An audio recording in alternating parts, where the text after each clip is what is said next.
好来，乡亲啊，继续来看中国最近是咧鼓励台湾人民申请到中国的居住证，讲唔免有中国的户籍就会当申请。啊，摕到居住证了后，甲中国当地公民有同款的待遇。咱的国安官员讲，目前是无法可管，未来要来推动修法，把这个居住证的申请纳入到管理。啊，针对修法这件代志，民进党的立委认为，确实是需要讨论。啊，那国民党的立委是讲，等看到具体的法案再来讲。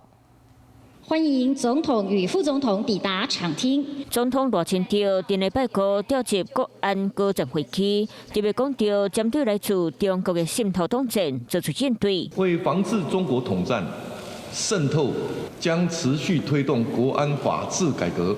根据了解，国安高层未来重点之一，放伫咧最近中国推动的台湾人民居住证顶。照即卖规定，台湾人民要申请中国身份证或者是护照时，必须向对方交纳台湾的身份证和护照。咱台湾的两岸人民关系条例冇规范，若是伫咧中国有护照，或者是摕到中国护照，台湾的护照地扣注销。若申请中国居住证就无共款，因为免中国护照。买当办理，自然就无放弃台湾护照的问题，涉过咱台湾法规。持有中国身份证的人士在台湾的每一个角落，而且越来越多。那至于拥有中国的居留证等等这个部分，确实是应该要讨论。事实上，修宪草案早就伫咧2018年就已经提出，当时规定申领中国居住证需要向台湾政府申报，若是扣掠到无申报，就扣规法。伫咧做机敏工作人员未当申领，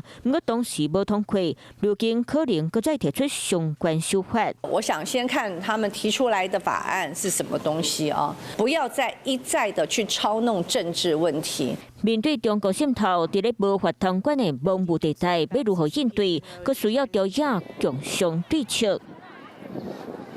你好，我是宋彦明。想掌握最及时的新闻资讯吗？赶紧订阅、按赞、开启小铃铛，锁定华视新闻 YouTube 频道。